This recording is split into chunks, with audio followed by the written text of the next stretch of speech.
Bonjour Reddit, je suis Brian, 32 ans, et je suppose que je pourrais dire que ma vie a été assez normale, du moins jusqu'à récemment.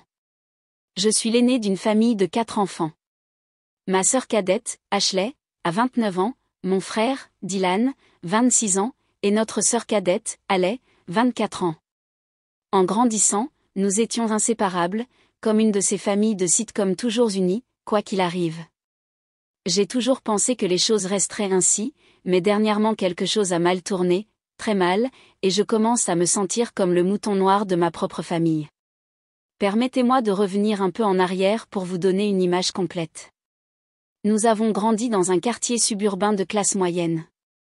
Mes parents étaient affectueux mais stricts, du genre à vérifier nos devoirs tous les soirs et à nous faire rester à table jusqu'à ce que tout le monde ait fini de manger.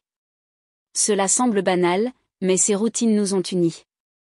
Je me souviens m'être échappé tard avec Ashley pour attraper des lucioles, et des Dylan avec ses projets scientifiques et même supporter les plaisanteries incessantes de Haley. C'étaient les bons moments. Passons rapidement à l'âge adulte, je dirais que nous étions encore proches. Nous avions des dîners familiaux réguliers, des soirées jeux et des traditions de Noël. Bien sûr, la vie est devenue plus chargée, le travail, les relations, tout ça, mais nous avons toujours trouvé du temps les uns pour les autres. Du moins, c'est ce que je croyais. Cependant, au cours des 6 derniers mois, j'ai remarqué ce changement. Il est difficile de dire exactement quand cela a commencé, mais je me suis sentie exclue de manière subtile. Par exemple, Ashley et Dylan publient des photos de brunch auxquels ils sont allés ensemble, et ils ne m'ont même pas invitée. Ou Haley mentionne une blague interne pendant les dîners de famille dont tout le monde rit sauf moi. Au début, je pensais que je m'imaginais des choses, mais le schéma a été trop constant pour être ignoré. Le pire ? Il ne s'agit pas seulement de manquer des événements. C'est comme s'il me cachait délibérément des choses. Les conversations s'interrompent lorsque j'entre dans une pièce. Les plans sont soudainement, de dernière minute. Lorsque je demande pourquoi ils ne m'ont pas inclus, j'ai même remarqué Ashley chuchoter à Dylan puis changer de sujet dès que je m'approche. Cela commence à paraître calculé. J'ai confronté Ashley à ce sujet il y a quelques semaines, pensant que je pourrais éclaircir les choses. Nous nous sommes rencontrés pour prendre un café et je lui ai demandé directement, que se passe-t-il ? Ai-je fait quelque chose pour vous déplaire ? Elle m'a adressé un sourire étrange, mi-compassionnel, mi-dédaigneux, et a dit, tu y penses trop, Bri. Nous sommes tous occupés. Ne le prends pas personnellement. Mais je le prends personnellement, car cela n'a jamais été comme ça auparavant. Si nous étions occupés, nous trouvions toujours du temps. S'il y avait un problème, nous en parlions. Maintenant, c'est comme si j'étais dehors à regarder vers l'intérieur, et personne ne me dira pourquoi. Les choses ont atteint un point critique le week-end dernier chez mes parents. C'était un de nos dîners dominicaux habituels. Maman a fait ses fameuses lasagnes et papa s'est plaint du dernier projet de réparation de la maison. Tout semblait normal au début. Mais ensuite, pendant le dessert, Dylan a mentionné au passage un voyage de groupe qu'il prévoit à la maison au lac que nous avions l'habitude de visiter enfant. Je suis restée figée, la fourchette à moitié pleine. Attends, quel voyage ? La pièce est tombée dans un silence gênant. Ashley a lancé à Dylan un regard comme s'il venait de révéler un secret. Haley a essayé de le dissimuler par un rire nerveux, en disant « Oh, ce n'est qu'une idée, rien de définitif pour l'instant. » Mais Dylan, Dieu bénisse son ingénuité, a continué « Non, nous le planifions depuis des semaines. Ce sera génial, comme au bon vieux temps. » Nous ? Qui sommes, nous ? Ai-je demandé, essayant de garder la voix ferme. Ashley est intervenue, sur un ton trop désinvolte. Ce n'est que nous, les frères et sœurs. Nous pensions que tu serais occupé avec le travail. Cela a fait mal. Je travaille de 9 à 5 dans une entreprise de comptabilité, ce n'est pas exactement le genre de travail qui accapare les week-ends.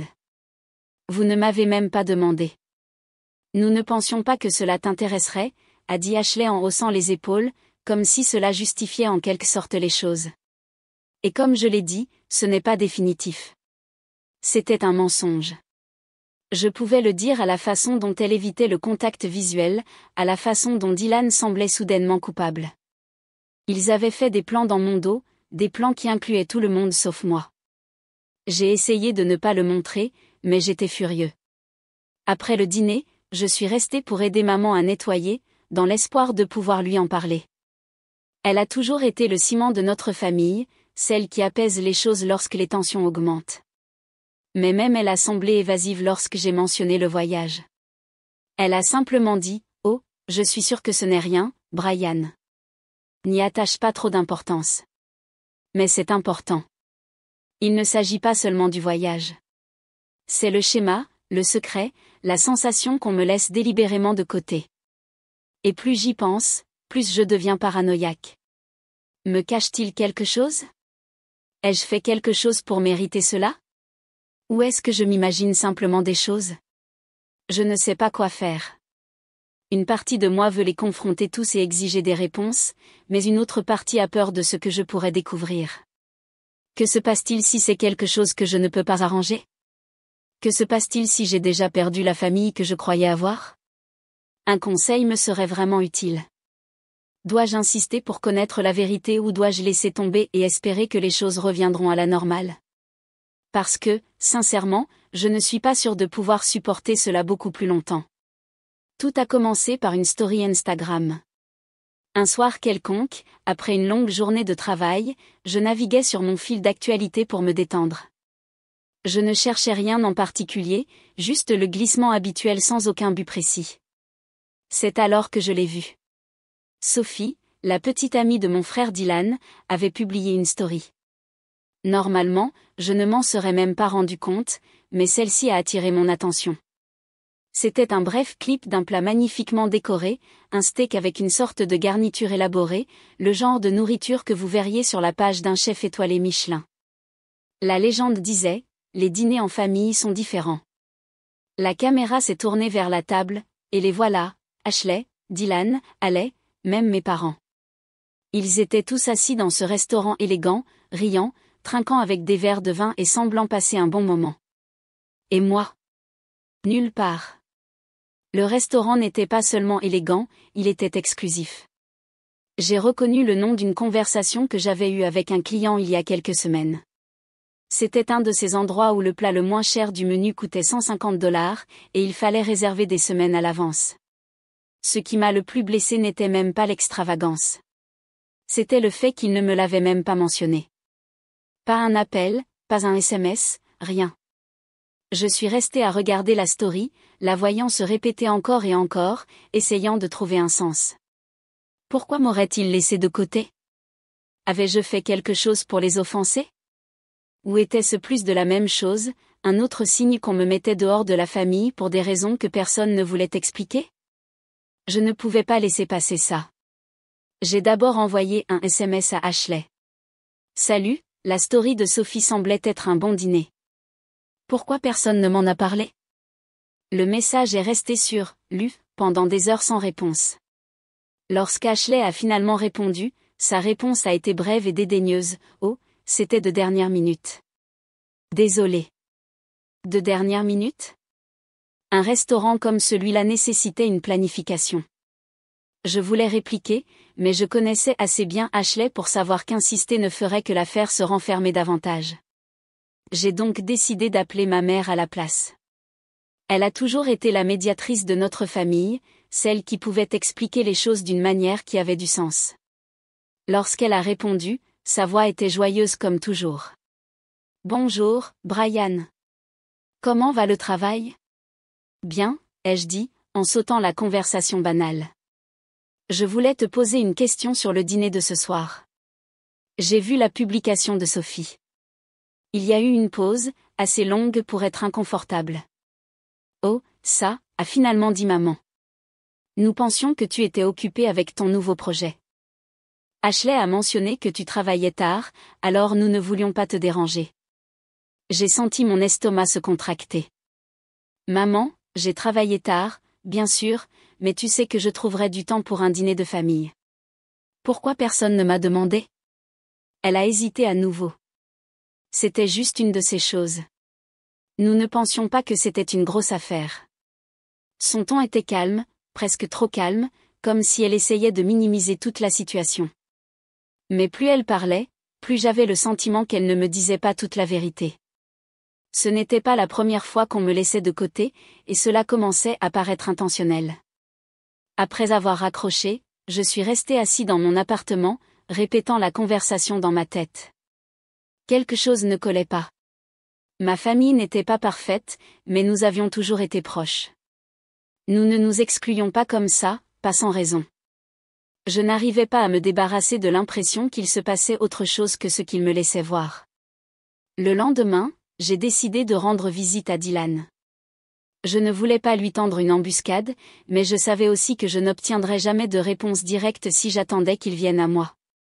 Je suis arrivé à son appartement sans prévenir, avec une caisse de bières artisanales à la main comme offrande de paix. « Brian » a dit Dylan, semblant surpris, mais pas mécontent de me voir. « Qu'est-ce qui t'amène par ici ?» J'ai levé les bières. J'ai pensé qu'on pourrait passer du temps ensemble. Ça fait longtemps. Il a hésité une seconde avant de se mettre de côté pour me laisser entrer. Bien sûr, entre. L'endroit était impeccable, ce qui était inhabituel pour Dylan. Il n'était pas exactement du genre rangé, mais tout semblait avoir été nettoyé récemment, presque comme s'il attendait de la compagnie. Sophie n'était pas là, ce qui a facilité le fait d'aller droit au but. Après un peu de bavardage et quelques bières, j'ai abordé le sujet du dîner. Alors, Sophie a publié une photo de ce restaurant élégant où vous étiez hier soir. On dirait que vous avez passé un bon moment. Dylan s'est figé à moitié de sa boisson. Oh, oui, c'était bien. Pourquoi ne m'as-tu pas invité ? Ai-je demandé, en gardant mon ton léger, mais direct. Il s'est déplacé mal à l'aise, évitant le contact visuel. Ce n'était pas ma décision, mec. Ashley a planifié ça. Mais tu n'as pas pensé à dire quelque chose ? Ai-je insisté. Même pas un petit SMS ? Dylan a soupiré, posant sa bière. Écoute, Brian, ce n'était pas censé être une grosse affaire. C'était juste, tu sais, une chose entre frères et sœurs. Les mots m'ont frappé comme un coup de poing dans l'estomac. Une chose entre frères et sœurs ? J'étais leur frère. Si quelqu'un devait être là, c'était moi. Avant que je puisse répondre, Dylan s'est levé et a commencé à marcher d'avant en arrière. Je ne voulais pas que ça ait l'air de t'exclure. C'est juste que, les choses ont été un peu compliquées ces derniers temps. Compliquées comment ? Ai-je demandé, ma frustration bouillonnant. Que se passe-t-il, Dylan ? Pourquoi j'ai l'impression que vous me cachez tous des secrets ? Il a cessé de marcher et m'a regardé, son expression conflictuelle pendant un instant. J'ai pensé qu'il allait me dire quelque chose, enfin me donner les réponses que je cherchais. Mais ensuite, il a secoué la tête. Ce n'est rien, Brian. Tu y penses trop. La conversation n'est allée nulle part après ça. Dylan a changé de sujet, revenant à des sujets plus sûrs, et je suis sorti de son appartement en me sentant plus confus et aliéné que jamais. Quoi qu'il se soit passé, il était clair que ma famille n'était pas prête à me laisser entrer. Mais je n'arrivais pas à me débarrasser de la sensation qu'il y avait quelque chose de plus important en jeu, quelque chose qu'il ne voulait pas que je sache. Ce soir-là, je suis resté éveillé tard, répétant chaque interaction que j'avais eue avec ma famille au cours des derniers mois, les invitations manquées, les réponses évasives, les silences gênants. Tout semblait être des pièces d'un puzzle que je ne pouvais pas rassembler. Et plus j'y pensais, plus j'étais déterminé à découvrir la vérité. Cela a commencé comme un pressentiment, une suspicion persistante que quelque chose n'allait pas. Mais au cours des semaines suivantes, les preuves se sont accumulées, et ce que je pensais être une simple série de négligences innocentes est devenu quelque chose de beaucoup plus délibéré. Ma famille ne m'oubliait pas seulement, elle s'efforçait de me laisser de côté. Le premier incident s'est produit le week-end suivant ma conversation inconfortable avec Dylan. J'allais prendre un café quand j'ai rencontré Olivia, une amie d'enfance qui sortait souvent avec Ashley.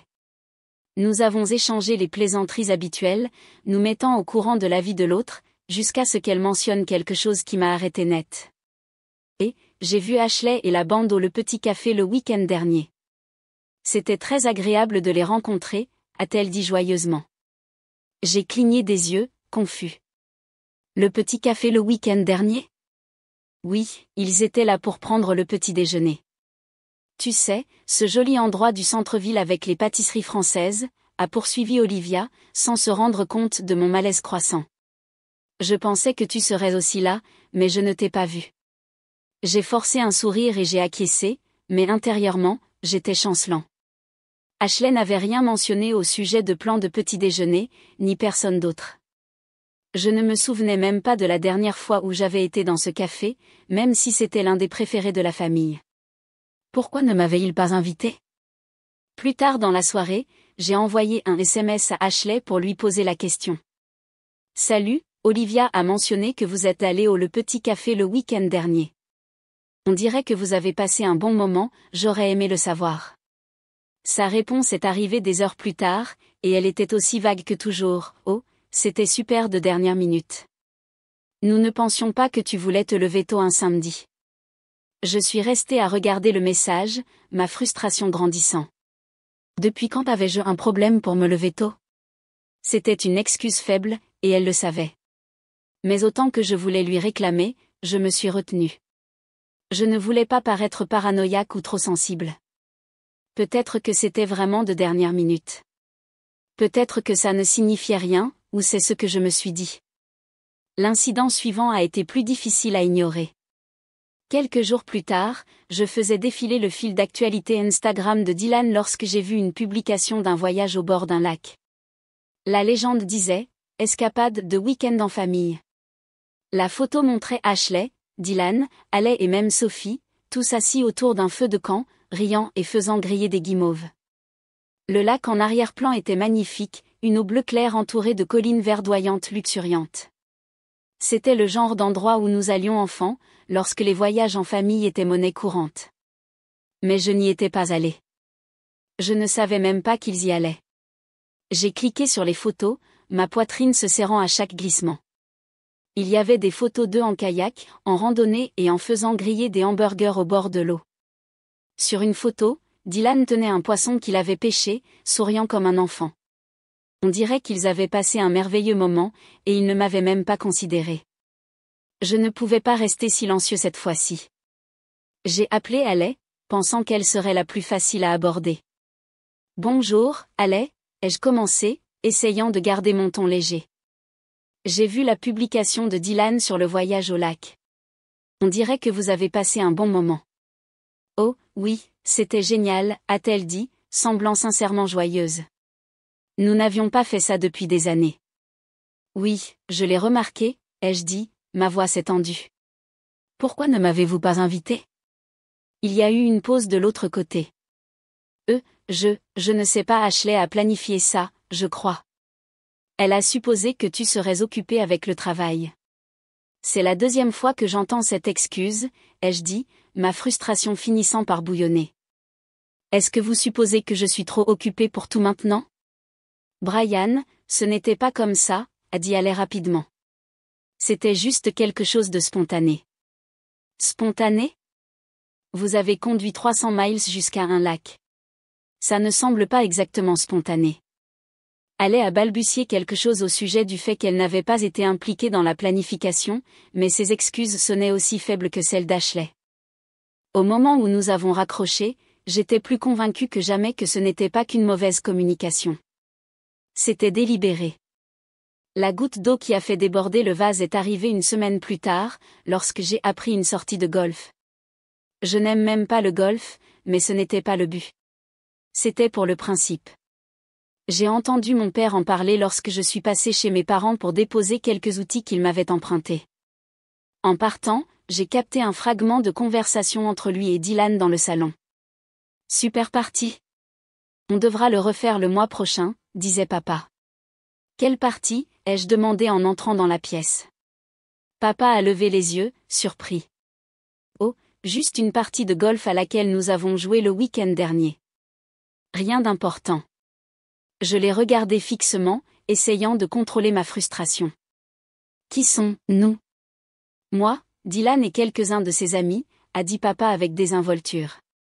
Ashley et Alec sont aussi venus, mais elles ne sont montées que dans le chariot.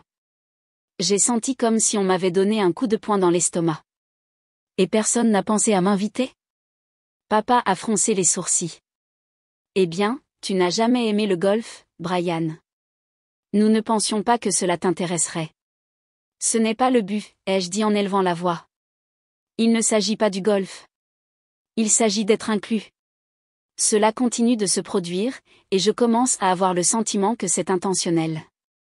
Papa semblait mal à l'aise, regardant Dylan pour obtenir du soutien. Mais Dylan a simplement haussé les épaules, évitant mon regard. Brian, tu y penses trop, a finalement dit papa. Ce n'est pas comme si nous t'excluions. Les choses arrivent tout simplement. Les choses arrivent tout simplement? Je n'arrivais pas à croire ce que j'entendais.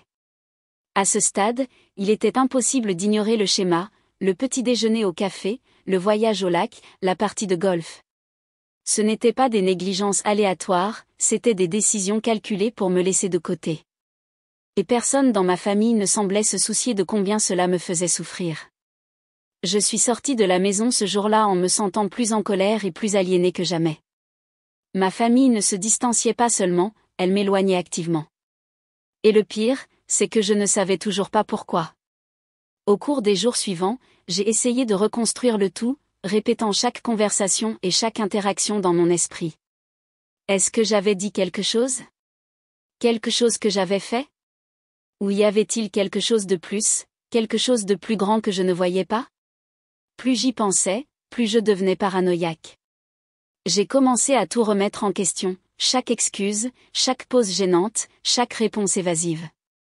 Ma famille me cachait quelque chose, et j'étais déterminée à découvrir ce que c'était. Après des semaines à me sentir exclue et rejetée, j'ai pensé avoir touché le fond. Je me trompais. Ce que j'ai découvert ensuite a transformé mes soupçons en preuves concrètes et dures. Et c'est arrivé de la manière la plus inattendue. C'était un dimanche après-midi. Je ne faisais pas grand-chose, juste en train de faire défiler Instagram sur mon canapé, regardant à moitié un documentaire sur les crimes réels à la télévision. Ma famille était revenue au silence radio après ma confrontation avec papa au sujet de la partie de golf. Je n'avais eu de nouvelles de personne depuis des jours, ce qui n'était pas inhabituel à ce stade, mais cela me faisait quand même mal. Puis, lorsque j'ai actualisé mon fil d'actualité, une nouvelle story de Haley est apparue. Au début, cela ne semblait rien d'extraordinaire, juste une capture d'écran de son téléphone montrant un mème qu'elle avait trouvé amusant. J'ai failli le passer à côté, mais quelque chose a attiré mon attention. Dans le coin supérieur gauche de la capture d'écran, il y avait une notification d'un chat de groupe. L'aperçu du texte était partiellement coupé, mais j'ai pu lire clairement le nom, Temps en famille, sans Brian. Je suis restée figée un instant. J'ai pensé que je l'avais mal lu. J'ai retouché pour regarder la story à nouveau, en zoomant sur la notification. Elle était là, claire comme le jour, Temps en famille, sans Brian. Ma poitrine s'est tendue et ma main a commencé à trembler. Cela ne pouvait pas être vrai, n'est-ce pas? J'ai rapidement pris une capture d'écran de sa story avant qu'elle ne puisse la supprimer, mon esprit courbant. Était-ce une sorte de blague? Un malentendu? Ou était-ce exactement ce à quoi cela ressemblait, un chat de groupe privé où ma famille m'excluait activement? Je ne savais pas quoi faire. Une partie de moi voulait appeler Haley sur le champ, exiger des explications et enfin obtenir des réponses. Mais une autre partie de moi voulait être stratégique. Si je la confrontais trop agressivement, elle pourrait se renfermer ou nier tout. Je devais aborder cela avec précaution. J'ai passé le reste de la journée à y réfléchir, regardant la capture d'écran sur mon téléphone comme si elle détenait la clé de l'univers. J'ai analysé chaque pixel de cette notification, essayant de me convaincre qu'elle ne signifiait pas ce que je pensais. Mais plus je la regardais, plus elle devenait indéniable.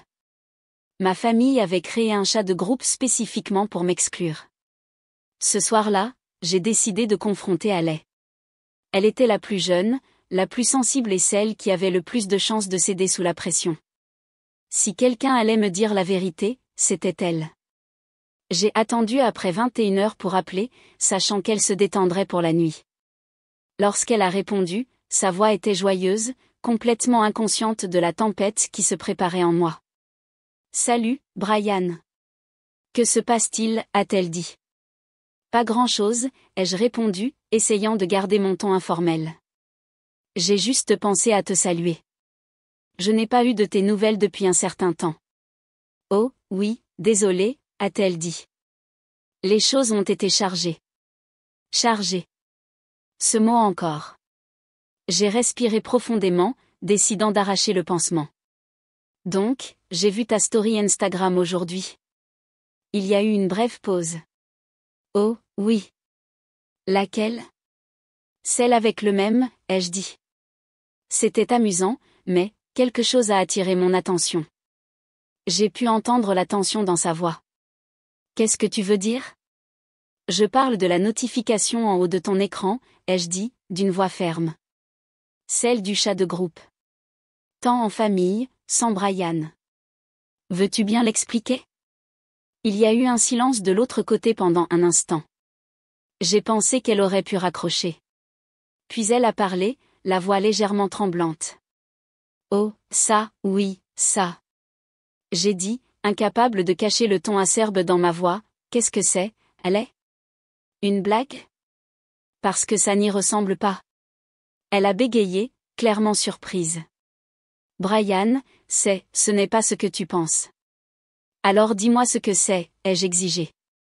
Parce que de là où je suis assis, il semble que vous ayez créé un chat de groupe spécifiquement pour m'exclure. Sa voix était basse et tremblante. Ce n'est pas comme ça, je le jure. Alors comment c'est, ai-je insisté. Pourquoi ça existe même?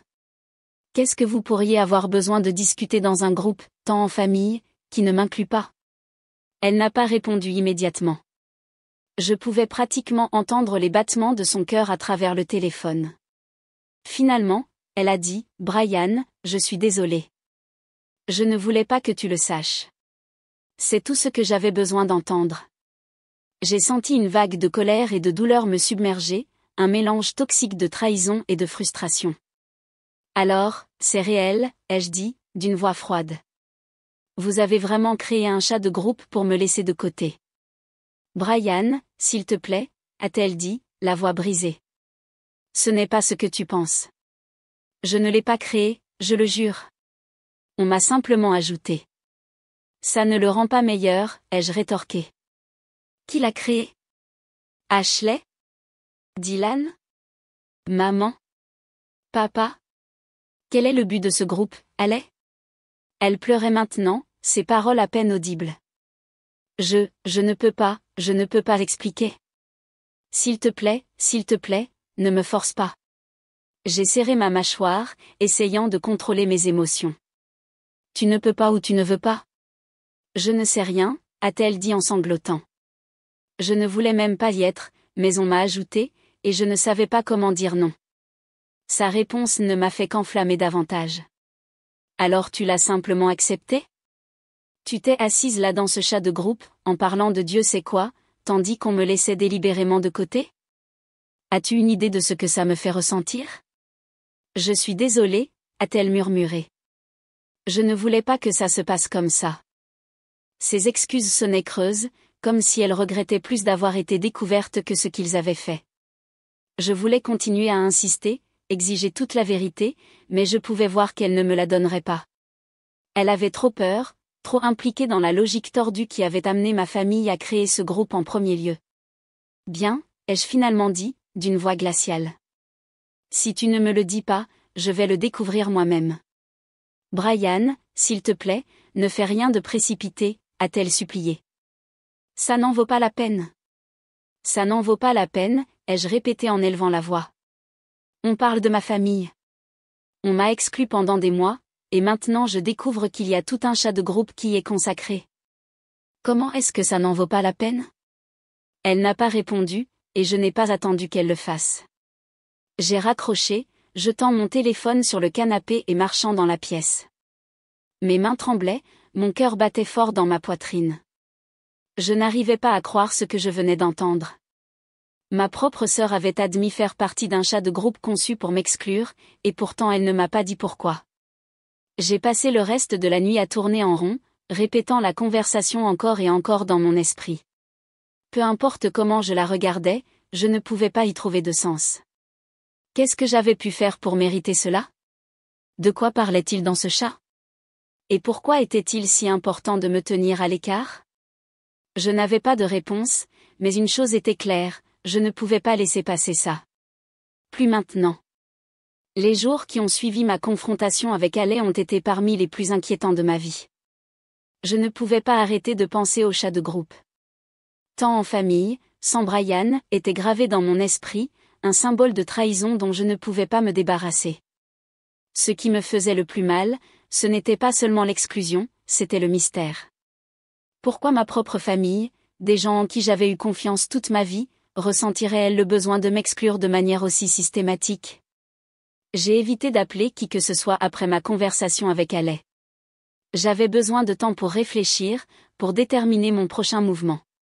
Mais le silence de ma famille était assourdissant.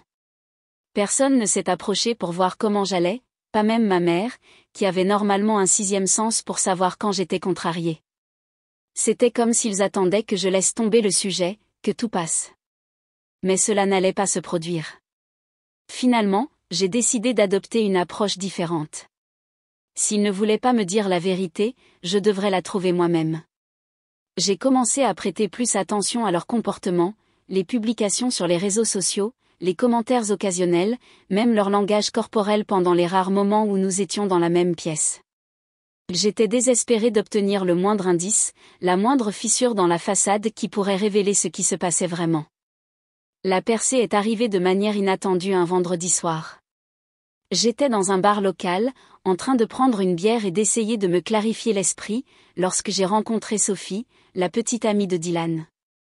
Elle était assise à une table du coin avec quelques amis, riant et buvant un martini. Quand elle m'a vue, son expression a changé, juste un instant, mais c'était suffisant pour attirer mon attention. Elle semblait coupable. « Brian », a-t-elle dit en forçant un sourire. « Quelle coïncidence de te voir ici. » « Oui, petit monde », ai-je répondu en m'asseyant en face d'elle. « Comment vas-tu » Nous avons échangé des plaisanteries pendant un moment, mais je pouvais voir qu'elle était mal à l'aise. Son comportement joyeux habituel semblait forcé, et elle continuait à regarder son téléphone, comme si elle attendait une issue de secours. Finalement, j'ai décidé d'aller droit au but. « Sophie, puis-je te poser une question » ai-je dit en me penchant en avant. « Bien sûr » a-t-elle dit, bien que son ton suggère le contraire. « Tu sais quelque chose au sujet du chat de groupe que ma famille a » ai-je demandé.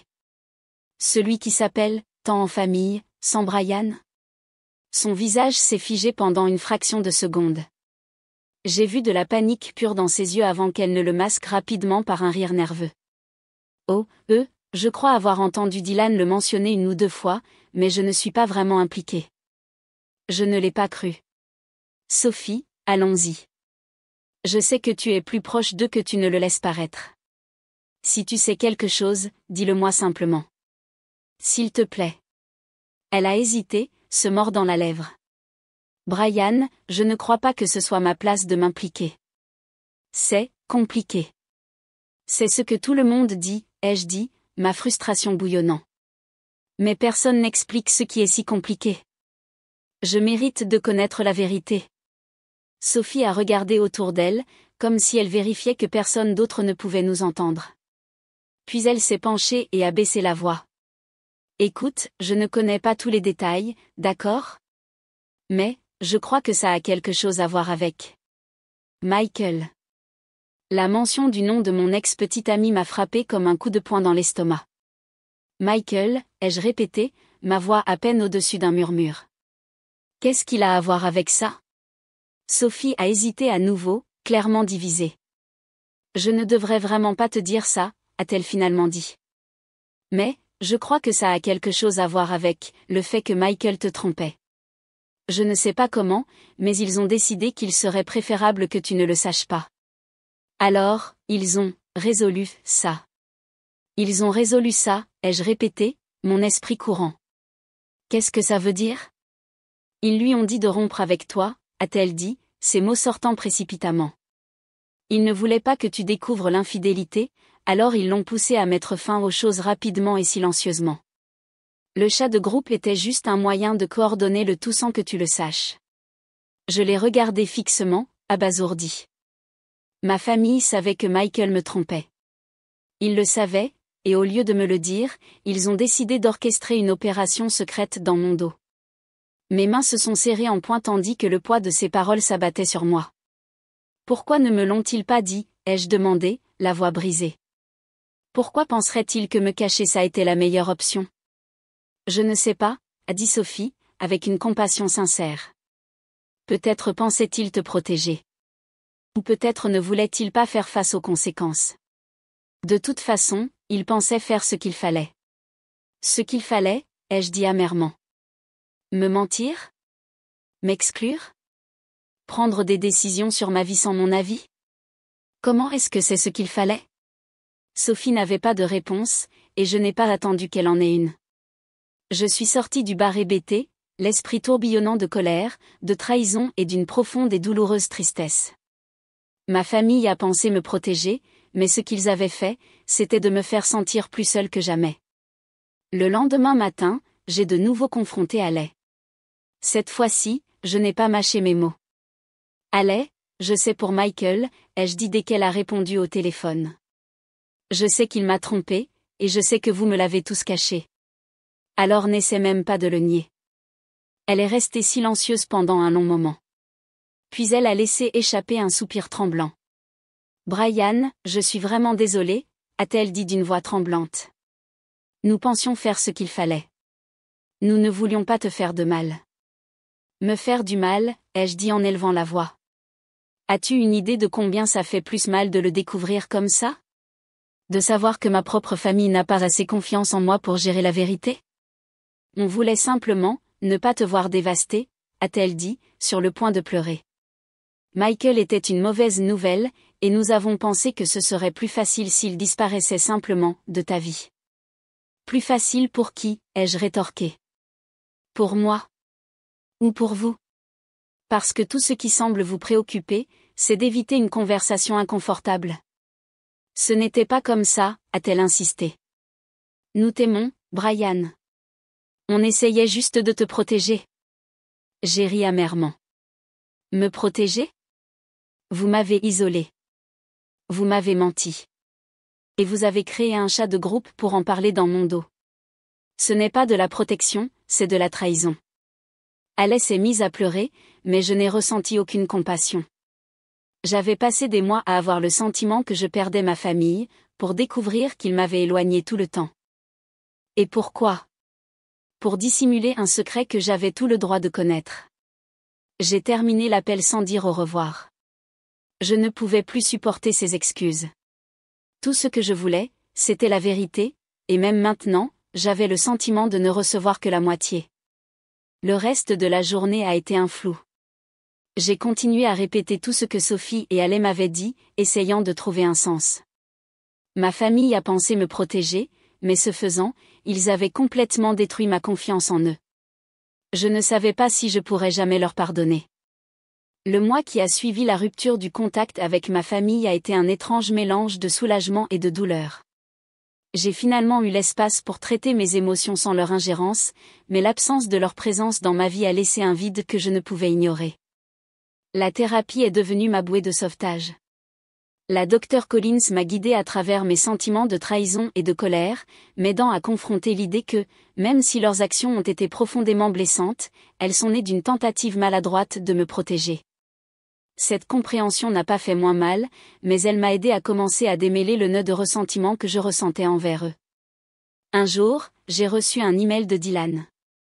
C'était un long message rempli de regrets et d'une reconnaissance de combien il m'avait blessé.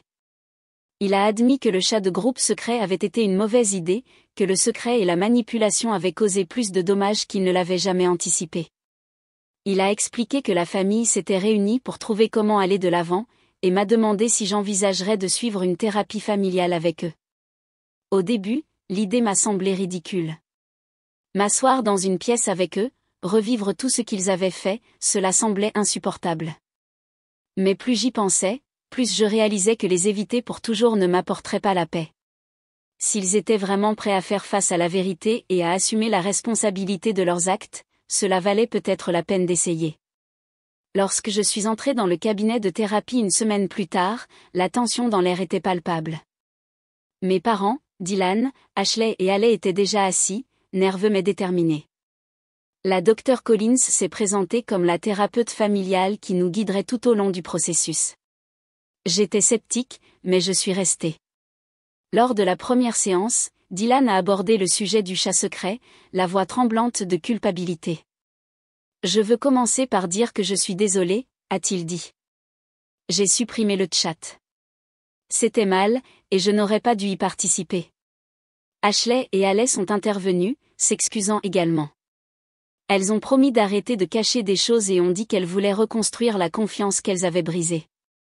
Mes parents étaient plus silencieux, mais même eux ont admis avoir fait une erreur en suivant le courant du secret. Pour la première fois depuis des mois, j'ai senti qu'ils voyaient enfin les choses de mon point de vue. Les séances n'ont pas été faciles. Il y a eu des larmes, des voix élevées et des moments où j'ai voulu partir. Mais petit à petit, nous avons commencé à déballer tout ce qui s'était passé, non seulement l'incident avec Michael, mais aussi les schémas de comportement qui nous avaient menés à ce point. C'était désordonné et douloureux, mais cela ressemblait à un progrès. Quelques semaines plus tard, j'ai reçu une lettre de Michael. Elle était longue et sincère, pleine d'excuses et d'aveux de culpabilité. Il a expliqué ses erreurs, comment il avait laissé ses propres insécurités ruiner ce que nous avions et combien il regrettait la douleur qu'il m'avait causée. La lire m'a rappelé des souvenirs que j'avais essayé d'oublier, les bons moments, l'angoisse, la trahison. Mais autant que ces paroles aient réveillé quelque chose en moi, je savais que je ne pouvais pas revenir en arrière. Ce chapitre de ma vie était clos. Au lieu de répondre, je me suis concentrée sur la guérison, ma famille et moi. Nous avons commencé une nouvelle tradition, des réunions mensuelles où nous pouvions discuter ouvertement de nos sentiments et aborder tout problème avant qu'il ne s'aggrave. C'était mal à l'aise au début, mais avec le temps, c'est devenu quelque chose que j'attendais avec impatience. Nous apprenions à communiquer d'une manière que nous n'avions jamais faite auparavant, et cela ressemblait à un pas dans la bonne direction. Peu de temps après, j'ai reçu une lettre d'une vieille amie de la famille, la tante Clara. Elle a expliqué que ma mère avait été celle qui avait découvert l'infidélité de Michael, et que sa décision de me le cacher avait ses racines dans son propre passé. Dans sa jeunesse, elle avait été dans une situation similaire et avait été dévastée lorsque la vérité a été révélée. Elle avait projeté cette douleur sur moi, pensant m'épargner l'angoisse qu'elle avait vécue. Au lieu de cela, elle avait causé encore plus de dommages. La prochaine fois que j'ai vu ma mère, nous avons eu une longue conversation sur tout. Elle s'est mise à pleurer, s'excusant pour la façon dont elle avait géré les choses. « Je pensais te protéger », a-t-elle dit, mais maintenant je vois que je me trompais. J'aurais dû avoir confiance en toi pour que tu gères ça. L'entendre admettre cela a été un tournant pour moi. Cela n'a pas effacé la douleur, mais cela m'a aidé à comprendre d'où elle venait. Nous avons parlé d'établir des limites, de la façon dont j'avais besoin d'honnêteté et de transparence à partir de maintenant, peu importe à quel point cela pouvait être inconfortable. Avec le temps, ma famille a commencé à faire de véritables efforts pour reconstruire notre relation. Ils ont respecté mes limites, ont écouté sans interrompre et ont cessé de prendre des décisions à ma place. Ce n'était pas parfait, il y avait encore des moments de tension et de méfiance, mais c'était un début. Alors que je commençais lentement à avoir à nouveau confiance en eux, je me suis rendu compte que la guérison ne consistait pas seulement à leur pardonner. Il s'agissait de trouver la paix en moi-même. J'avais appris à défendre ce dont j'avais besoin, à exiger l'honnêteté et le respect, et à établir des limites qui protégeaient mon bien-être. Ma famille et moi étions en train de reconstruire quelque chose de nouveau, quelque chose de plus honnête et d'ouvert que ce que nous avions eu auparavant. Cela prendrait du temps, mais pour la première fois depuis des mois, je me sentais plein d'espoir pour l'avenir.